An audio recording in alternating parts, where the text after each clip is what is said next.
मुल्क ईरान जो आज पूरी दुनिया के लिए मौजूद बहस बना हुआ है। क्या अमेरिका, क्या इजराइल, क्या पड़ोसी ममालिक सभी चाहते हैं कि ईरान हमारे कंट्रोल में हो, ईरान हमारे कब्जे में हो। ये ईरान अगर चंद दिन तेल रोक दे, गैस रोक दे, तो पूरी दुनिया में हाहाकार मच जाए। आखिर ईरान पूरी दुनिया के लिए इतना अहम क्यों है? पूरी दुनिया की नजर आज ईरान की तरफ क्यों है? पूरी दुनिया की बड़ी बड़ी ताकतें एक साथ जमा होकर के ईरान को आज तक शिकस्त क्यों नहीं दे पा रही है? क्या किसी ने आज तक ईरान पे कब्जा किया? क्या आज तक कोई हुकूमत ईरान की एक इंच जमीन छीन सकी? कई सवाल हैं। सारे सवालों का जवाब आज ही आपको इस वीडियो के जरिए मिलने वाला है। जी हाँ नाज़रीन, मैं हूं आपका दोस्त मौलाना एहसान रजा। बहुत ही अहम और खास वीडियो लेकर फिर से मैं आपकी खिदमत में हाजिर हूँ। यूट्यूब पे आप पहली बार हैं तो प्लीज सब्सक्राइब कर लीजिए। अगर आप फेसबुक में मुझे देख रहे हैं तो फॉलो कर लीजिए और इस वीडियो को लोगों तक शेयर कीजिए ताकि लोगों को नई नई जानकारियां हासिल हो। तो चलिए वीडियो की शुरुआत करते हैं। ईरान मुल्क वजूद में कब आया? हजरत ईसा अलैहिस्सलाम की आमद से 2700 बरस पहले यह मुल्क वजूद में आया। जमीन पहले से थी, लोग यहाँ पहले से रहते थे, लेकिन इस सरजमीन का कोई नाम नहीं था। सबसे पहले इस जो मुल्क का नाम पड़ा, सरजमीन का जो नाम पड़ा, वो कब पड़ा? हजरत ईसा अलैहिस्सलाम की आमद से 2700 बरस पहले एलामिया कौम ने इस सरजमीन पे कब्जा किया और कब्जा करते ही इस सरजमीन का नाम सल्तनत एलामिया रखा। उन्होंने अपने दौर में कई कई इमारतें इस सरजमीन पे कायम की और आज भी वो इमारतें इस सरजमीन में मौजूद हैं। लोग जब जाते हैं ईरान, उन मकानों को देखते हैं, उन तामीरात को देखते हैं।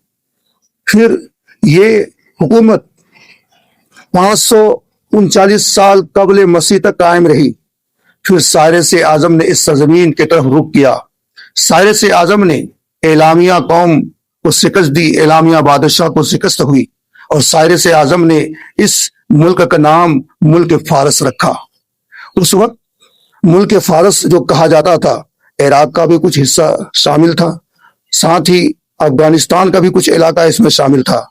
ये सब मिला के मुल्क फारस कहा जाता था।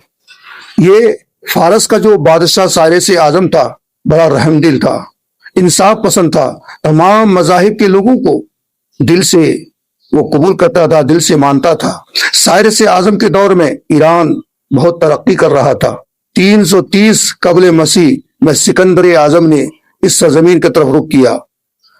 330 कबल मसीह में सिकंदर आजम और साइरस आजम के दरमियान एक जंग हुई।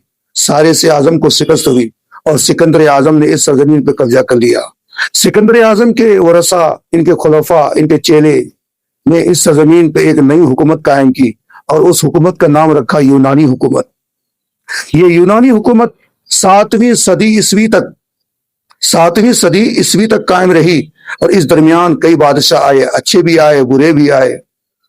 इस मुल्क को किसी ने उरूज तक पहुंचाया, किसी ने जवाल तक पहुंचाया। 7वीं सदी ईस्वी में अल्लाह के नबी हजरत मोहम्मद सल्लल्लाहु अलैहि वसल्लम के सहाबा ने इस सरजमीन की तरफ रुख किया।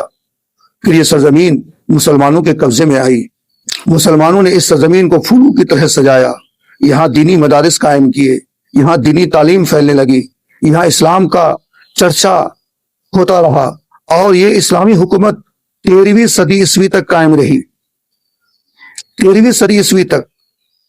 फिर इस सरजमीन पे चंगेज खान के साथ मिलकर तैमूर ने हमला किया और मुसलमानों को शिकस्त हुई। फिर तैमूर ने यहाँ तैमूरी सल्तनत कायम की और ये 17वीं सदी ईस्वी तक ये हुकूमत कायम रही। इन्होंने इस दौर में इस्लामी मदारिस को नुकसान पहुंचाए, मुसलमानों के साथ जुल्म किया और फिर 17वीं सदी ईस्वी में सैयद शाह इस्माइल अव्वल ने यहाँ एक हुकूमत कायम की और उसने ईरान को सिया मुल्क का दर्जा दिया। फिर शाह सैयद इस्माइल अव्वल की औलादें 1979 तक इस मुल्क पर हुकूमत करते रही और जिसमें रजा अली पहलवी भी शामिल है।